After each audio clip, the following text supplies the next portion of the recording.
The Say Something podcast is brought to you by amomentwithmorris.com and blackblueprints.com. That's blackblueprints with a Z.com. I am Jermaine Morris here with the one and only Mr. Barry Accius. Peace and blessings, family. As we are bringing you the Say Something podcast. Say something, say something, say something. Where we get together talking about what's going on in this life, in this world, in this universe out here in these streets. In these cool streets, yeah. Coming at you with episode number 69. Boo, 69. I know that's a lot of y'all favorite number, and you know why. Episode 69, a special shout out, throw out there, a little salute. Now, normally we salute the OGs, the veterans. We salute the ancestors who are no longer with us. Yes, sir. This shout out is for a contemporary. Okay. Because it's also important not only to give folks their flowers while they're here, but to also sometimes when we talk about things, some people are like, well, that was their era. That's how they did it back then. How can we do that now? It's a different time now. Well, this is somebody who's doing it now. So killing it out there. Killing it. Killing it. Killing the game out there. And this is more on the You must be talking about myself then. No. Not yet. Dedicated and all right. Not yet. We ain't there yet. Almost. So episode 69, like I said, a contemporary born in 1979 in Seattle, Washington. In the bracket. Okay. This is a special shout out to a sister out here in the game. And went to the University of Washington. That's where she graduated from. And really was like really big about, her father was an activist up in that region and really took it to heart about keeping the people informed. So she served as the executive director and general counselor to the Congressional Black Caucus. She worked in the district office under Queen Maxine Waters. If you don't know who that is, definitely get your Google on and get caught up on who she is. Yes, sir. Currently running the boards of the Congressional Black Caucus Institute, the Congressional Black Caucus Political Action Committee, Seattle University School of Law alumni, and the Women in Entertainment Empowerment Network. Like, she stays with her hands all up in everything, like making sure that she's getting the word out about really stressing the significance of voting and about people being aware of who's doing what and running for what in their region. You've probably seen her on CNN and NPR, senior advisor to the Government Technology and Services Coalition. She's an attorney and principal CEO of the Impact Strategies, which is a political advocacy firm. Like I said, her whole big campaign is making sure people are aware of what's going on. And if you don't know, how to get informed about what's happening. A lot of us, we talk about the system, but when it really comes down to it, we're not really familiar how the system even works. We'll say that it's broken, but if you ask the average person, who's the lieutenant governor of the state they live in, don't know. What does an alderman do? No idea. They may know the mayor, maybe. So she's really big on people being informed about what's happening, what's going on politically. And somebody just to give a little special shout out and nod to. She does it for the culture, does it for the game, out there helping the young folks. Shout out one time to Sister Angela Rye. Angela Rye, okay. And that came out of the ballpark. I guess it's because you're feeling political for the midterms coming up. Well, I think that she's somebody who really stays connected for us. Like, making the rounds, making sure young people are aware, working the channels that we tap into. She become a regular on the Breakfast Club with Charlamagne, Envy, and Angela Yee, talking to people in certain circles and spaces that we would kind of plug into, really trying to get into our young people and get them informed in a way that's relatable. Yes. When there's some 65, 70-year-old person talking about, well, measure 17, it's after about, 2 seconds of talking, folks tune out. She's somebody that's relatable and really makes it her mission to really get out there and talk. And her father, Eddie Rye, was really deep in the streets. No doubt. I mean, Angela, we got to meet her for a brief moment and actually hear her speak down in Stockton and Pacific. University of Pacific back last year during the Black Panther the movement, the hype. It was this year then, because Black Panther was this year, right? I think it was the end of last year. We need to figure that out, but I know it was during the Wakanda Mania. Yeah. And I think Wakanda Mania started in 2018. If I'm very sure. I want to say it's longer than 10 months. I don't know. We might have to do some research. Yeah. Have our researcher over here research that. But anyway, I think that it's very important to be politically sound. I think us black folks, we're not as politically sound as we need to be. It's dope to have people with a reach and kind of a newer way and a hipper kind of way to approach politics. As you can see, we're being able to talk politics in a different kind of way and not that conservative kind of tone and having to be politically correct to say certain words, and you have to kind of have this certain mannerism. So it's good to see. It's a breath of fresh air, actually, to see individuals like the Queen Angela, for her to be able to not be only unapologetic, but to also be as pointed as she wants to be. And this is a time that we need more people, black people especially, to be in tune, because I think what we find out more or less that our attitude towards politics, which is very understandable, has kind of been our Achilles heel, where we may elect people into certain positions, but we don't hold them accountable, or we don't choose to elect anyone, or we don't choose to homegrown talent that we can sit there and say, okay, here's Johnny, and Johnny's going to be the congressman for, whatever. And we're lobbying him, because there's so many different components that we kind of, we miss the ball and miss the point of what lobbyists are, what, political people are in our own arena. Like, you think about it, for instance, you have districts, right? And people don't know their council member, right? The council member that is running that district, and not understanding that representation means something, right? Like, so for instance, here we are in Sacramento, you have someone that is over the district 1 or district 2 or district 3, and they're cover certain areas. So let's say district 1 covers the Natomas area, where it's kind of like the north area, where district 2 covers another area. Understanding those things is so powerful for the long game, because what it does, it creates an understanding, one, and two, when you really want things done, now you can go ahead, follow the money. And you know where you're going. Follow the money, and then ask and understand that person who is the representation of what your community, quote unquote, is supposed to look like, right? They know that you are a person that does vote. They know that you're a person that does have a voice. And hopefully at sometimes you could be a person, if you're not a business owner, you have some type of influence. Once they know that, wait a minute, I have to worry about dealing with these individuals from this community, not just the same people that kind of show up every time, every day.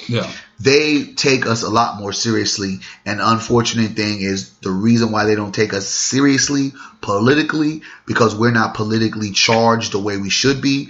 What we do as black people, in my opinion, is symbolic victories are things we grasp onto, we hold on to. So it's just looking at the case in point of Obama. I know everybody loves Obama, but to me, Obama was more of a symbolic victory compared to a landmark victory where it set black people up for the next 20 years, right? To be honest with you, it set black people up in a case of what you now have Donald Trump, where black people were so comfortable in that 8 years of, having Obama and being able to say, well, we have a black president, compared to looking at it, the things that we needed to have done. And I mean, by saying that as a group, not just as Obama created things and networked for everybody as an American president is supposed to, but literally as a cohesive group what black people's got out of the Obama regime. And we can argue back and forth. I know people always have to sit there and try to circle some dots about certain things he did. And I say those are all things he did for the people. Healthcare, some prison reform. I'm talking specifically black. And then people will sit there and say, well, he was a president for everyone, just not for black people. Listen.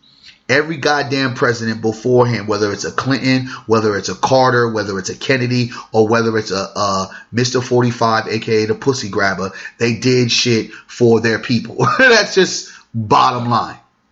Yeah, he's I'm not one of the people who even argues about the Obama stuff. I think most people drop the ball when his campaign of "Yes, we can."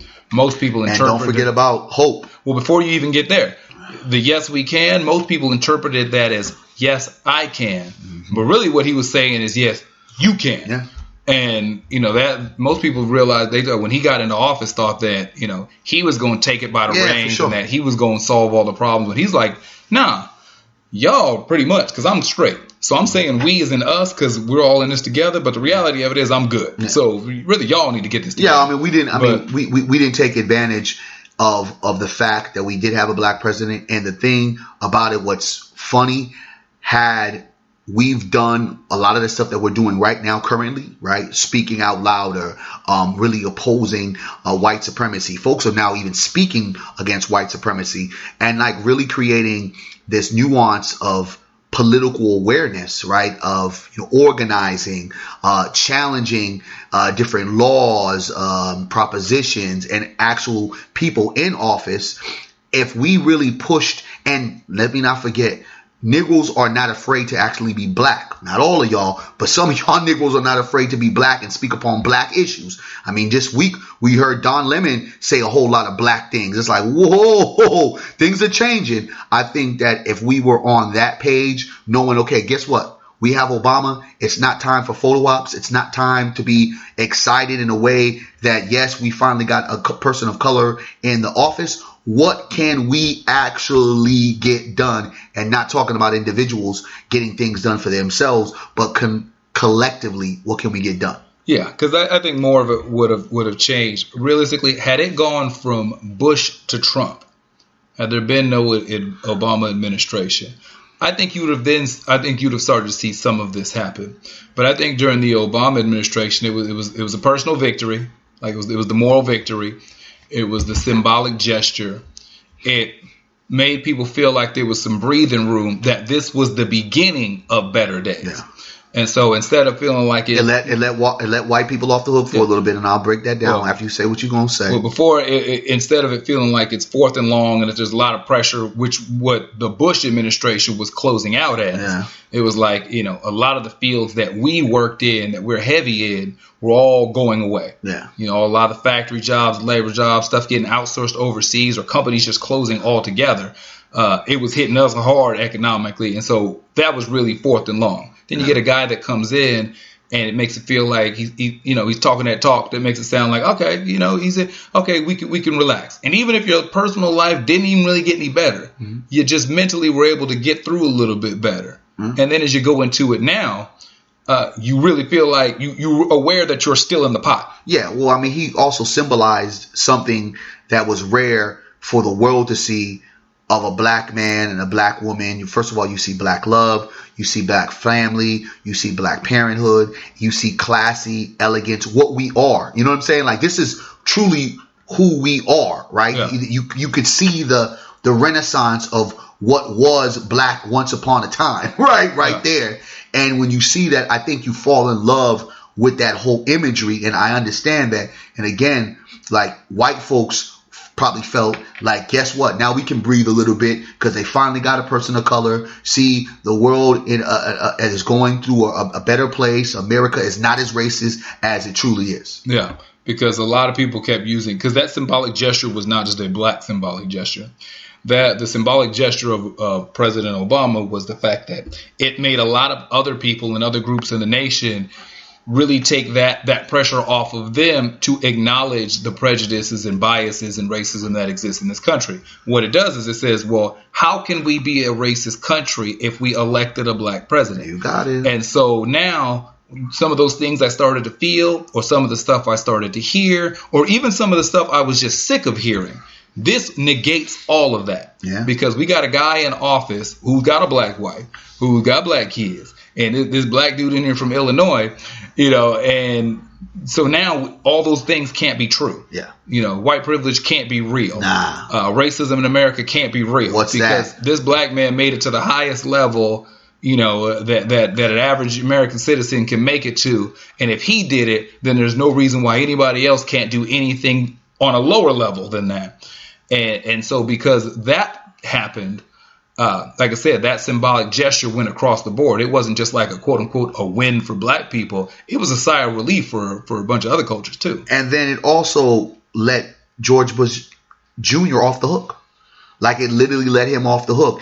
It almost was like we were so focused on, okay, let's see if Obama can fail. Can this black man do this presidency just as well as his, predecessors before him, right? So now that's what trips me out. Like, Michelle Obama was like saying a comment about George Bush Jr., and was saying, oh, he's my partner in crime and how much she loved him. And I was just like, the same guy that didn't give a damn about the black people in Katrina, the same guy that brought us into a fake war, the same guy that said, hey, gotta get these gas prices up because, we're low on oil and we gotta fight this war and we need this and we need these resources. And it was the same guy that claimed the war was over, but the war really didn't even start and the war was just beginning. The same guy that was attached to oil and different things that was connected to why we allegedly was over there. Yeah. It makes me scratch my head. And then when I see pictures of Obama with the Clintons, another head scratcher, and, the Bushes. And when you look at the Clintons' history, and when you now unravel what really was the Clintons from Hillary to Bill, and how much they were very much more anti-black than they were pro, regardless of Bill Clinton doing the saxophone. And, as everybody loves to say, he's just like a black president. He was getting some head in the Oval Office. Yeah. The reality of this is I begin to think and wonder how much was Obama a planted thing compared to the only thing, right? Because you said something funny. If Donald Trump got into the presidency, and I don't think he would have been the same Donald Trump that he is right now. I don't believe that. Or anyone else outside of that, like, you had McCain was trying to be president at that particular time.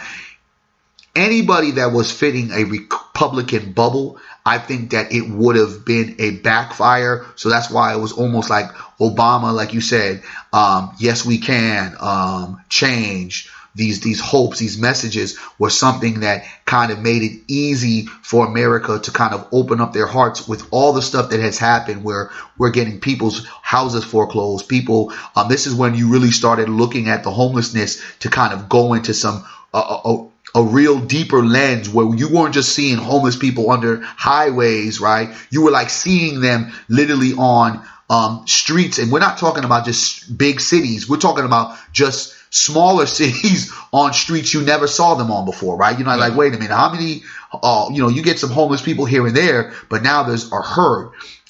You look at the lens of what we're dealing with politically right now, currently.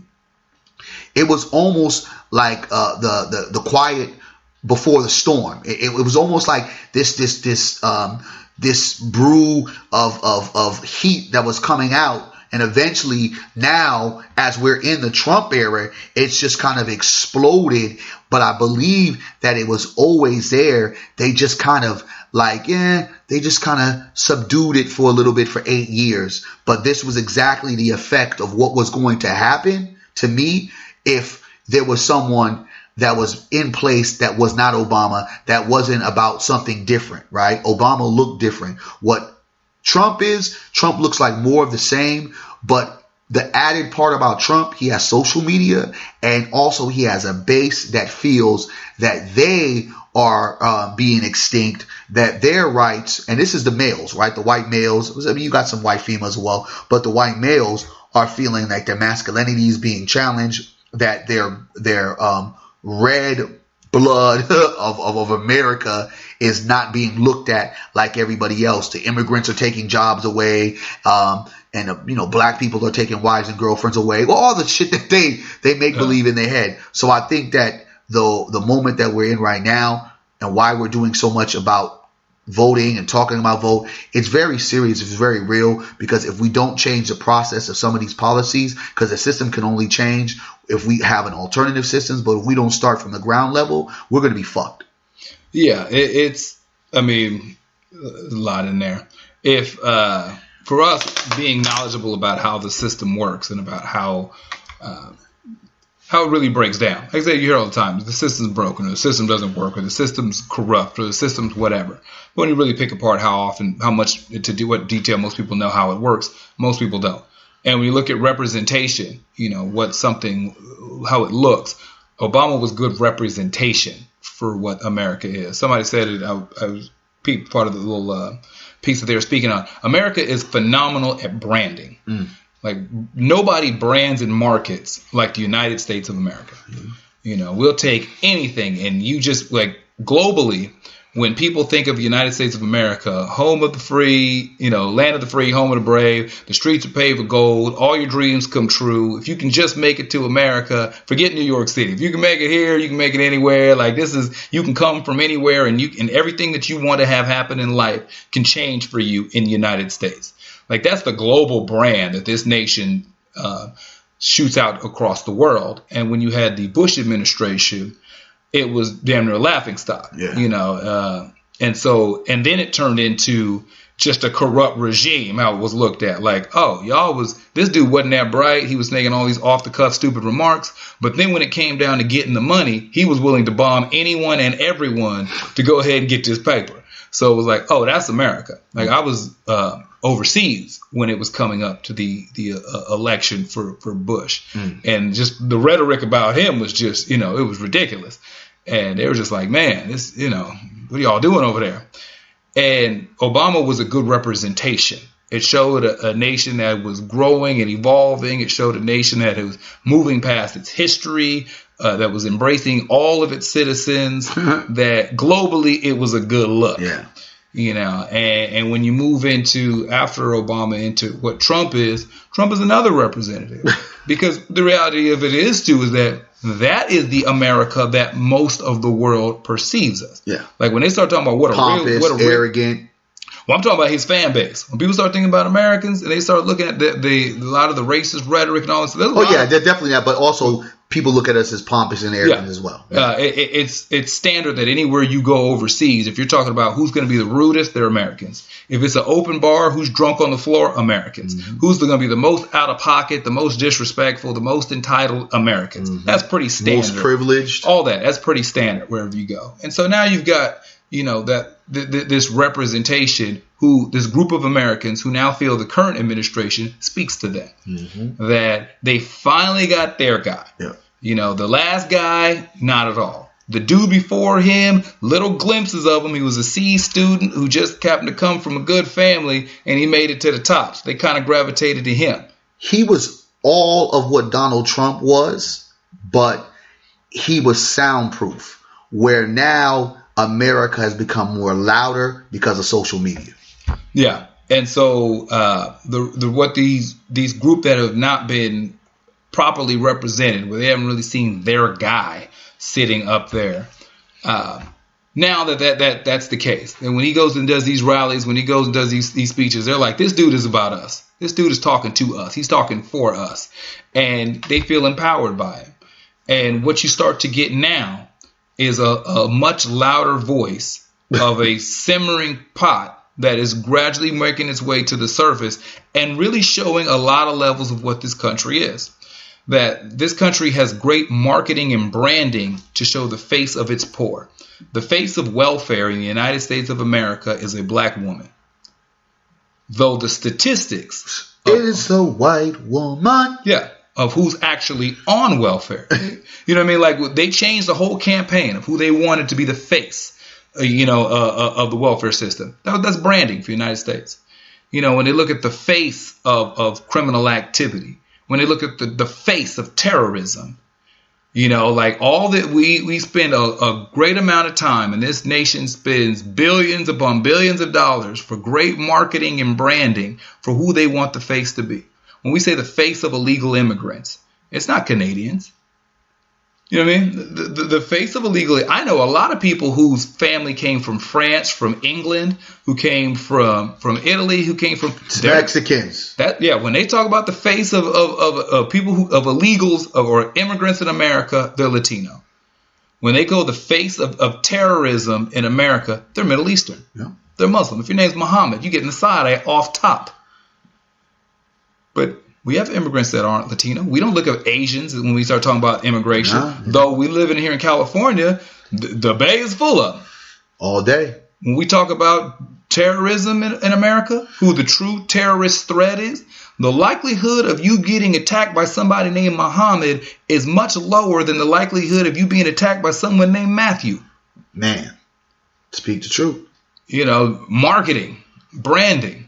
This country can spin it like the Globetrotters. And that's why what was so important about the campaign is we talked about the branding aspect of it all.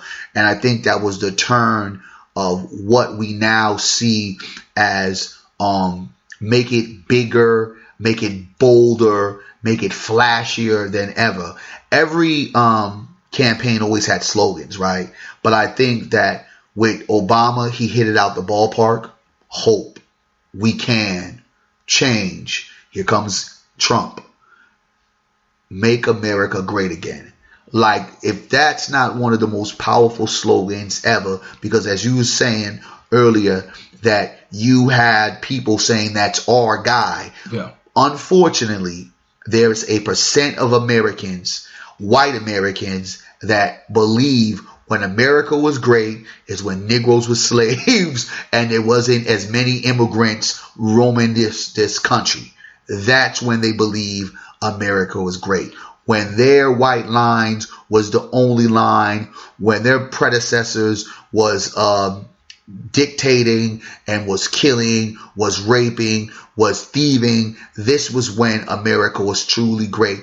When they did not have to share the bulk of this country with anybody else but themselves. So when you go ahead and you pitch that phrase, you pitch that line, and you've never ever truly sat there and broke it down and gave it the kind of understanding that you would need to know. Because if I'm hearing a statement like that and I know America's history, I'm like, what the fuck does that mean? Make America great again? Yeah. You just boldly kind of just throw it out there to let people just kind of just go with their own imagination on what the definition is. That's bro.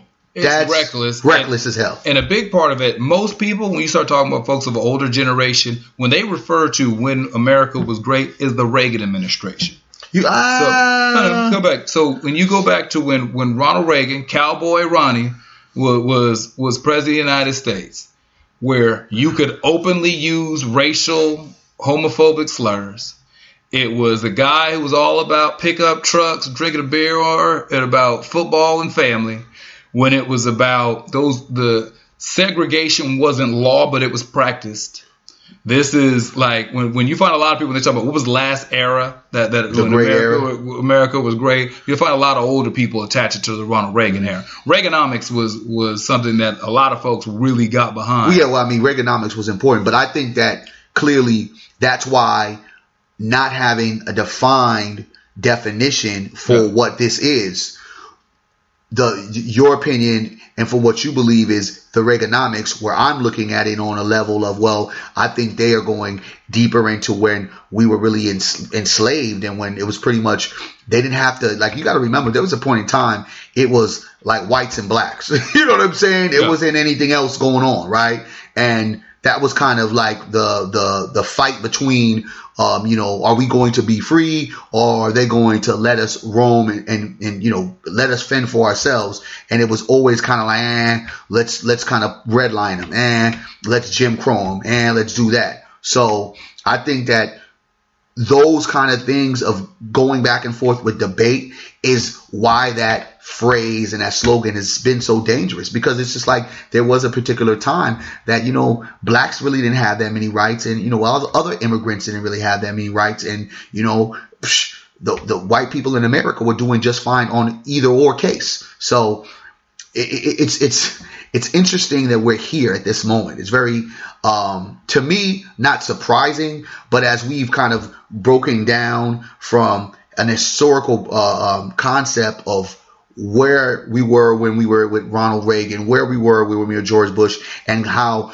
we kind of had that little 8 years of kind of like this smooth out, reflective, no, America is a great country. It's we here you are, everyone loves everyone, everyone's diversity's here. Now you come back into this rude nightmare that I think some people are waking up and be like, this can't be true.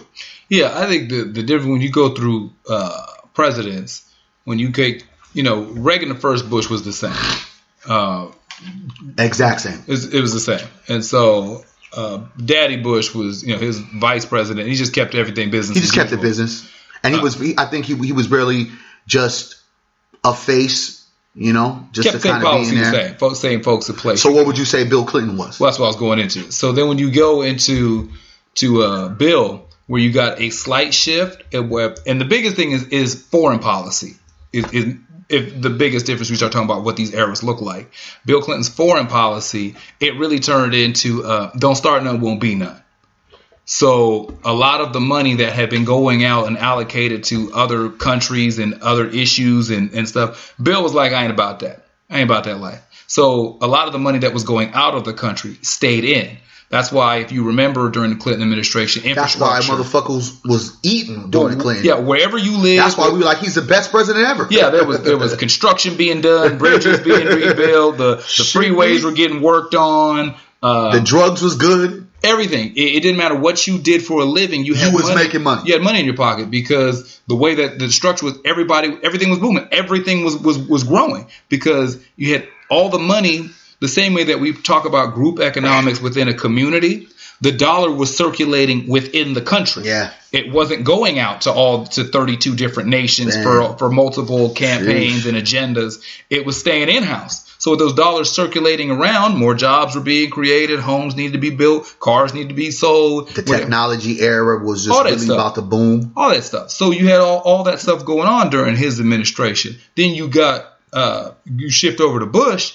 And then it was back to business as usual. So then the first thing that happens under Bush's watch, you get the 9/11 issue. And of course, the reason why 9/11 happens, because we want to forget about Bush getting elected in a way he got elected for the Florida situation. Yeah. So it turned back to business as usual before day one. And so you start getting... So then it goes back to, then the first thing we do, we're back in war. We're back overseas. We're back spending all this money outward. So when you combine during the Clinton crime bill that was signed on his watch. That was crazy. And then you put that in conjunction with the money that started going outward when Bush came in. Because they had all those different connections outside the Middle East. So the money wasn't circulating like it was. Prosperity wasn't happening like it was previously. Now the consequences for crime had drastically gone up. And we went into a thing that we never thought would happen in our era, the Great Depression. Because remember, the recession hit. Well, this is what I'm going into. Okay. So you had the money that was going out of the country. So just like when we talk about group economics, how you need to keep the dollar in your community, to keep it bouncing from hand to hand, to keep businesses open, to keep circulating, to keep your community thriving. That wasn't happening with the nation because all the dollars were going external again. You're going to the Afghanistan situation, Iraq, all this stuff. You're going back. All this money starting to go out. Soldiers being deployed. So with less resources here, crime began to elevate. Mm-hmm. As crime elevated because of the Clinton crime bill on his watch, the penalties for crime had quadrupled. Yeah. So stuff that used to get you, that's a couple months, now got you minimum mandatory, 5 years, 10 years on crime. For most of it was nonviolent drug offenses. So now you start to see a huge shift in less money circulating around, and now more people getting incarcerated. And then what was put into place under the crime bill started to take hold. That crime bill was a two-part of privatized prisons.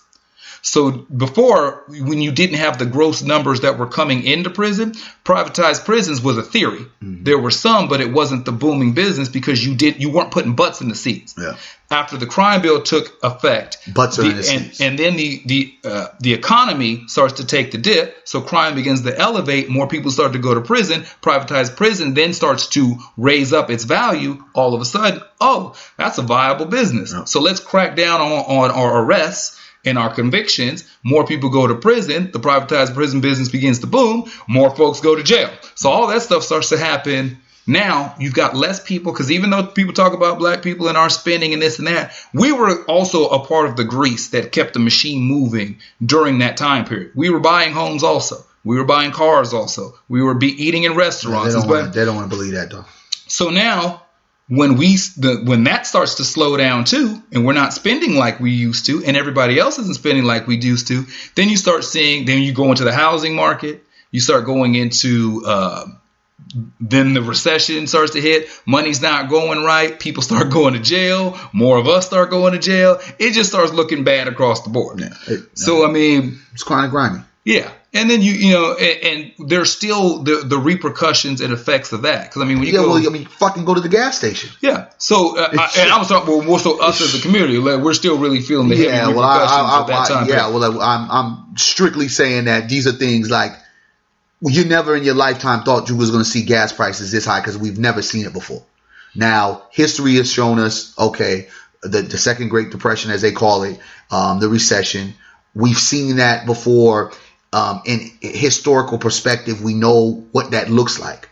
But when these gas prices went up from $1 to $2, it's like, oh, okay, all right, this is kind of different, right? And next thing you know, you got that gas price coming almost close to $5. It was like, this motherfucker George Bush better get the fuck out of the presidency right now. Yeah. So I mean, this country, even in its economic shambles, still put on the face of being, the greatest show on earth. Yeah. And like I said, this country's all about its marketing. It's all about its persona. It's all about branding. Yes, sir. And so you've got a president who's in office now who's trying to go back to the quote-unquote good old days of branding, about cowboy politics, about, who's got the biggest balls in the room as how it's going to go, about the racial comments, about treating women a certain way, like going back to old school business as usual. But I think that something that we talk about, I need to say something about, when we start talking about that marketing, we start talking about what that branding, what that representation does, that when you put that slant and that spin on things and you try to maneuver who you want to be the face of something, who you want to be the representative of something. Like I said, the face of welfare in the United States of America is a black woman, though white people are the majority of people who are on welfare. The face of terrorism in America is someone of the Islamic faith or someone of Middle Eastern or Indian descent. Though the true face of domestic terrorism, in the United States, is the Caucasian male. Mm. We have constant, if there's a mass shooter, more often than not, it's a white male. White male. The 10 most heinous and disturbing shootings on U.S. soil, whether you're looking at the Aurora shooting, Parkland, Killeen, pick your poison. Pick your major shooter. Pick your major city. We're talking about Vegas too? Vegas. All that. So if you take... How many was Vegas? Was 59? I don't remember the total number, and I don't want to disrespect somebody who wasn't there. But if you take the 10 most crazy, the worst shootings on U.S. soil, the 10 most, 7 of them are white males are the shooters. From Las Vegas to Newton, Sandy Hook, Sutherland Springs, Killeen, San Ysidro, Parkland, Aurora, 7 of the 10 white male. And the coldest part about this whole thing is this is all within 15 years. Yeah, these are so current. Yeah, but like I said, but this is marketing. This is branding. If you were to say, what does if I showed you a flip book like the police lineup book of a representative of every culture, one male and one female, and said pick out the face of terrorism. You pick a Muslim person. Muhammad's getting picked out all day, every day. If you don't know no better. Yeah.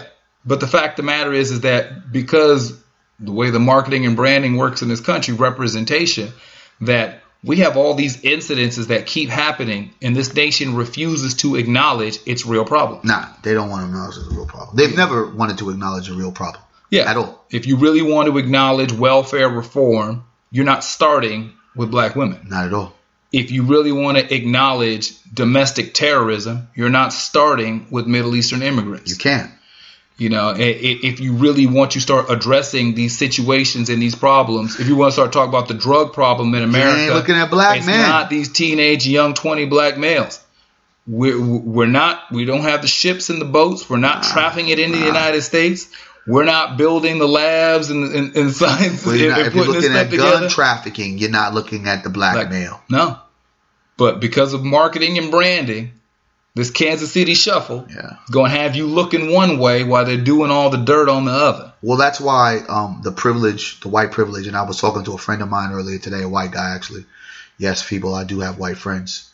And I was explaining to him about his privilege, and he was just so oblivious about the privilege and was almost kind of like, you know, because he judges people off of the character, not the skin color. So he's not seeing it like that, right?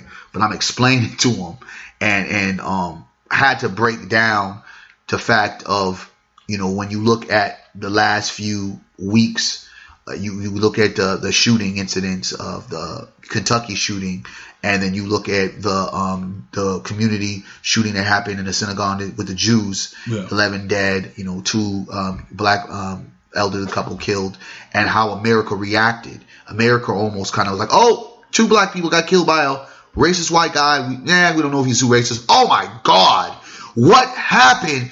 Oh, I cannot believe if we're praying. You just saw a flip side of how America reacted, how everyone was just such in this uproar about what happened. And as tragic as it is, and this is not me being insensitive, it's just me putting that framework of why we as black people get so frustrated because our lives are not valued in the same way. You have the same kind of racist terrorists doing a heinous act.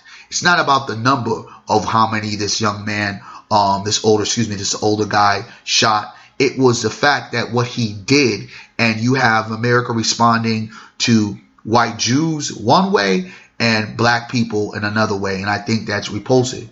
At the same time, this is kind of where we're at right now. We're always in this place where black people are pleading for folks to recognize the trauma that we go through. We've been talking about white supremacy. We've been talking about racism in this country forever. And we've been talking about how we've been getting killed mercilessly, not by just malicious white groups, but actually the same police that are supposed to protect and serve us. Black people are the same taxpayers as white people, and you don't see unarmed white people getting killed in the way unarmed black people get killed. Yeah, and even when situations happen, when you start talking about all these crazy situations where the mass shooter is taken into custody safely, you know, when you that shit is crazy. You look at where the shooting in the synagogue, where it's labeled as a hate crime, and he's most likely going to get the chair or the needle or whatever they do in his state. But in Kentucky, it's not a hate crime because hate crimes are not associated with homicides in Kentucky. So you can get labeled with a hate crime for spray painting something, for burning a cross in somebody's yard. But if you actually take their life, it's not a hate crime. I've heard a lot of shit, but that shit I'm hearing right now is the most ridiculous shit I've ever heard. Yeah, and when you look at, you know... I shouldn't say the most ridiculous shit, but my most ridiculous shit I've heard today. and the thing about the white privilege part, and because I've had several conversations when this phrase comes up, because it's, like they don't understand. A lot of white folks really don't get their privilege. So here's the simplest way, and this is when... if you look at it like this for somebody, because what happens is that you'll find a white individual who'll sit there and say, look, this black guy over here grew up with both parents, middle class. He's got a regular job. He's doing okay. I grew up in a single parent, you know, multiple kids in an apartment, you know, struggling. I don't see the privilege. If anything, this dude is more privileged than me because his life is better. Yeah. And the argument, the only way that you can say that and not acknowledge where that kind of privilege comes in is if you treat everything on an individual case-by-case basis. Yeah. And what I mean by that is if you're going to take this particular guy and compare him to this particular situation, you can come up all the time, say if that's the case, then there's no inequality issues with women. There's no homophobic issues because you can find a success story as individuals. Racism is a team sport. Yeah. And for you to say that you don't see it in your life, you don't recognize the privilege, that means you never use generalizations. You've never lumped people into groups. You've never said women are like this, men are like that, gay people are like this, Muslims are like that. You have to work through your entire life as an individual to not recognize white privilege. And I don't know anybody who does that. Well, here's another. Go finish. So when you look at stuff as a group, yes, you as an individual, you may not be able to see it because of your life. Your life may suck. Like, your daddy was shot at 2, your mom was a meth addict. You may not be able to see the privilege in what you look at as your life. It's not based around the individual as the team collective. And if you're going to kind of quantify it to something that you can wrap your brain around, imagine living in the United States of America and it is predominantly Asian. That every major infrastructure is Asian. If you're a white person in America, every infrastructure is Asian. Political, educational, law enforcement, predominantly Asian.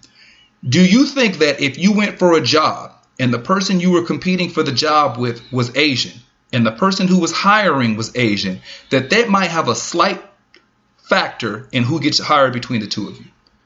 If you get pulled over and the police officer is Asian, or a dispute and a cop shows up, and the cop is Asian, and the person you had a dispute with is Asian, do you think that would play into any factor in how that plays out? Do you think that in anything that you do where the two Asian people have a degree of familiarity, they remind each other of something, similar culture, similar base, similar upbringing, their history is similar, and then here's you're the odd man out when you go to work, when you go to school, when you try to live, when you just try to exist? Do you think that you not being Asian would play into any aspect of your life? If you're being honest, you're going to say yes. There will be scenarios at your school, scenarios at your job, scenarios with encounters with people where the dominant culture that you deal with is one thing that you aren't. There would be an Asian privilege in your lifetime. That's black people in America. Yeah. The face of all our disciplinarians in life are Caucasian. Oh yeah, most definitely. Everything. The teacher in school, the principal you deal with, the officer, the lawyer, the judge, the supervisor you have, the person you need to get a loan from, the person you try to get when you go to get a car, like everything you do, more likely than not, the person will not look like you if you're black when you're trying to move and navigate in this world. And the most scarier part about it all as well is when, talking to this friend of mine, when he said, the biases and the stereotypes that, what we sometimes buy into, like it's got to be, a white person is smarter than a black person, or it's only white people that own more businesses. It's like, he was like, well, the funny thing, unfortunately, it's true. And that plays into a whole different degree of where we talk about how the programming starts, how the programming begins. The programming begins at an early age. The programming begins when you're watching television, right? Watching television. When I grew up in the 80s, and I've shared this before, in the 90s, all I saw was what? I saw white superheroes. I saw white superheroes in a sense of, there's Arnold Schwarzenegger. He's playing Terminator. He's playing Conan. He's playing Commandos. There's Sylvester Stallone. He's playing Rambo. He's Rocky. Here's Harrison Ford. Yeah. He's Han Solo. He's Indiana Jones. All I'm watching and all I'm seeing is white figures being heroes. Yeah. Where you flip that side and that coin, what do I see mostly depicted by black people? Drug dealers, criminals. I'm not seeing the, when, what is it, St. Elsewhere, when you had Denzel Washington being that black doctor for a little bit. It's like, whoa, wait a minute. That's a rarity because you don't get to see that. And when you were in the neighborhoods, because by this time, growing up in the 80s, they've done pretty much kind of figuratively position themselves to now really start derailing our communities with the crack cocaine and the crack epidemic. Yeah, Reagan administration. Yeah, again, the Reaganomics. You look at what happened to the communities, the lenses of that. We weren't being represented in the full screen of life. We wasn't being shined because, of course, black people don't have industries for us to shine in. And it's not as many industries so we can circulate and, really short circuit what the negative is compared to the positive. So the little images that we have, when those images get delayed or some transgression comes to where, damn, not him. Like when you saw Mayor and Barry smoking that shit, you're like, not him. Yeah. You would always say that about a black person. You hear about what Daryl Strawberry's doing. What? It's because we didn't have the opportunity to be like, okay, well, that was just one. We have about 100 other black people that are doing just as well. It was almost like sink or swim when it came to us doing something. Every black person that has been held to some high esteem, that's why black folks were so upset about Bill Cosby, because it was like the character in Dr. Huxtable, the guy we grew up with, Bill Cosby, and even going into Michael Jackson. They were able to show us like these images that we grabbed onto because there wasn't that many images like them, and then in a latter part of their career literally destroy them and show us y'all niggas still ain't shit. So even the heroes that we had, even the ones that we praised, even the ones that we wanted to grow up to be, they still found a way to create that negative connotation about those people, whether it's in the latter part of their lives or in between. So when you look at these heinous acts, right, you look at these two things, these two racist acts of domestic terrorism in America, and you see the effect of 1 to 2, where black people are now going back into the South Carolina situation where 9 black people got killed in a church in South Carolina. And the majority of the story was about the terrorist, the hateful Dylan Roof, and how he got to go to Burger King and how he wanted to, start a race war. And then the black people coming out to forgive and say, we forgive him. Have you heard one Jew outside of the community, inside of the community, or around where it happened in Pittsburgh saying, we forgive this guy? Not one Jew has said that. Yeah. You've always listened to us in these moments, even in a sense where we should be saying, no way, the hell with this is BS. We're always in this forgiving manner. And that to me pisses me off. It shows us a sign of weakness, as well as it constantly continues to show the elevation of how white people are more superior. And that thing is a big issue all in the same time. Yeah, the representation that we have is very important. And if you look at something if you go back when you're talking about who we had as images to look at, you'll find from other groups where you'll hear, I didn't grow up. You can be Hispanic and say that I didn't grow up watching a bunch of images of me, or you can be Asian and say I didn't grow up seeing a bunch of images of what I look like. The difference is between those is that there wasn't a full marketing campaign to denounce those other groups. So there were, there may be one Latino on a show, and they may have had one particular look, one Asian on the show with one particular look. But there wasn't a full-fledged promotional marketing campaign to depict these groups of people as the face of crime, the face of, all that's wrong and with society and culture, and that these are the people that need to be, you need to be protected from, and the people that you need to avoid. So as we grow up, not only do you not see the positive representation where people are not the good folks that you want to look like, you're constantly being shown that you are the face of the type of people that everybody needs to avoid. And when we get these images where with the shooters down in down south, where the Dylan Roof, where the first thing we do is come out and say we forgive, where that's a theme that we have over and over and over again, where the first thing the bodies aren't even in the ground yet, And we're up there telling us that dirt ain't even laid. Services haven't even been put together yet. That we sit there and say that we forgive the person. And a lot of that is what we've been indoctrinated since we've been here, is that you're supposed to forgive the transgressions of your abuser. It's that oppressor. Jesus syndrome. Can't get to heaven if you can't forgive. It's that Jesus syndrome. Hallelujah. Yeah, only God can judge. So you're supposed to overlook this person's sins, even though he slaughtered your grandma, because that's supposed to be between him and Jesus when he gets there. Whereas you find a lot of other cultures kind of subscribe to that old mentality. It's not my job to forgive you. That's Jesus' job. My job is just to arrange the meeting. And I think that for us, we have to get mindful of the fact of what this representation is, the marketing that is what America says about us and tries to promote about us, and not fall into it.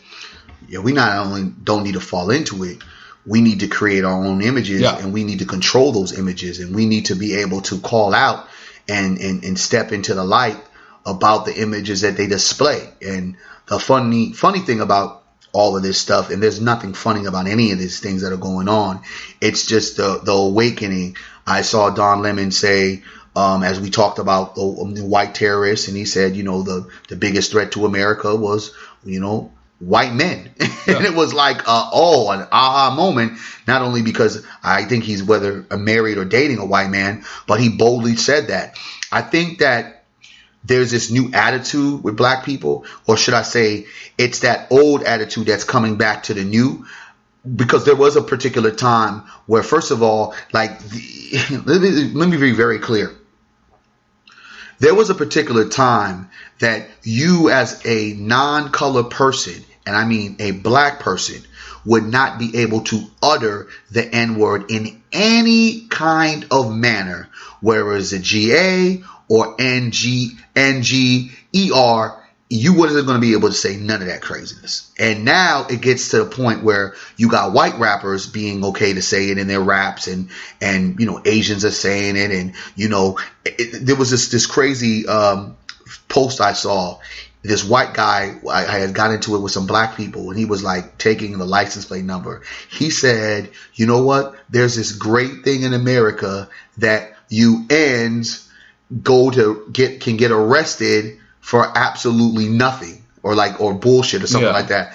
And the black dude cold cocked him, right? And he was laid out. But the fact that the privilege of white people and them understanding the pulse of America, how it's kind of now levered on their side a little bit more, where they can now be able to, when you look at the rash of white women, who are calling the cops on black people for every damn thing in the book, right? Yeah. That they're so comfortable with knowing the laws on their side, as well as paying attention to how many unarmed black people that have gotten killed for nothing. Like, the funny thing about it is white people are not stupid. White people know that a majority of these people, unless they're just dumbfounded or brain dead, know that a majority of these black people that have gotten killed have done nothing wrong. But they'll still, and this is the reason why their codes are so epic, they will still back police officers. Not all white folks, but a majority of the white folks that just want to be in their privilege and just want to be in the stereotypes of, well, he had to be doing something. Cops are not going to just shoot. But when you have the attitudes of some of these people running around here saying obscene things. Another thing, when you saw the woman in New York, I want to say it's in Brooklyn, where she lied upon the little young black kid and said he sexually assaulted her. You go onto the video, the young boy didn't do anything. Yeah. Right? And thank goodness the young boy is like, I can't forgive her. Thank God. So they got to him, though. When did they finally got to? They got to him. Because he was apologizing about a week after that video. I didn't see that part. Yeah, he was sitting there next to his mom, and you could tell that he was fighting it, but he sat there and apologized. He said that he accepted her apology. Yeah, he forgave her. That's something else we're gonna have to go to. But the reality that we keep on seeing these things play out over and over again, and black people have not figured it out, hasn't snapped in they head to say, you know what, we are not against each other, we are against everyone that is against us, and we have to build, and the importance of building our own infrastructures, because we have something that they want. We are good business. When you look at what's going on in the political realm right now, when you talk about how there's this move move to have black people do this mass exodus from the Democrats, and black people are saying we need to become more conservative and get away from the liberals, and we need to be more Republican. Fuck a Democrat, fuck a Republican. That's just straight up. Do you need to vote? For sure. But at the end of the day, black people need to start their own black party. The most powerful thing to me would be if these folks are saying let's mass exodus both parties and create our own party. That's the type of stuff. But when you look at it and folks are arguing back and forth saying, well, how can Donald Trump be racist or Republicans be racist if they're talking to black people, if black people are going to them? I say it just like this. It's very simple and plain.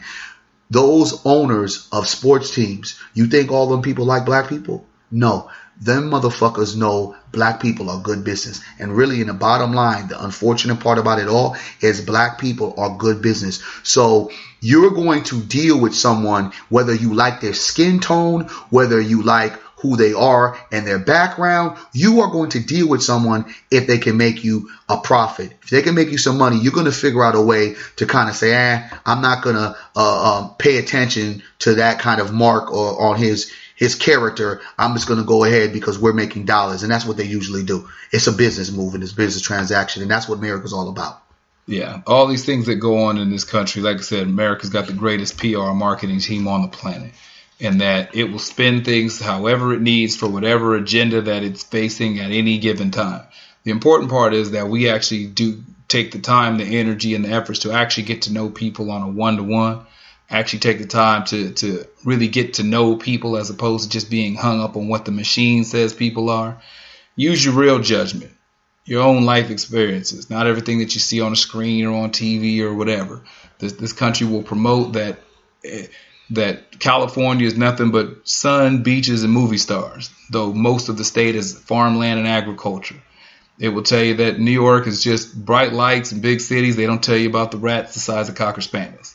They'll tell you that Miami is nothing but South Beach and parties, but they don't tell you about all the hurricanes and all the problems through Tampa and Tallahassee. It's great marketing. It's great PR. And when we recognize that that's what it is, that you're being fed the commercial, you got to do your own work and actually really look at the product. And for some of us who are victims of the bad commercial, that it doesn't mean that that's what we have to fall into, but it means that we have to try that much harder to not only not fall into that stereotype, but be more mindful about creating our own commercials, telling our own stories, and creating our own narratives. These are things that we need to not only be active about and be diligent about, but definitely something we need to say something about. I'm Jermaine Morris here with Barry Accius. Yes, sir. Where can folks find you online for more riveting conversation like this? Barry Accius on Facebook. Don't get your feelings hurt on that.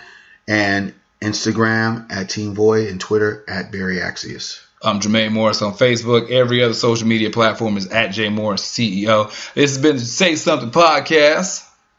Peace. And until next show, we will holler at you later. Yes, sir.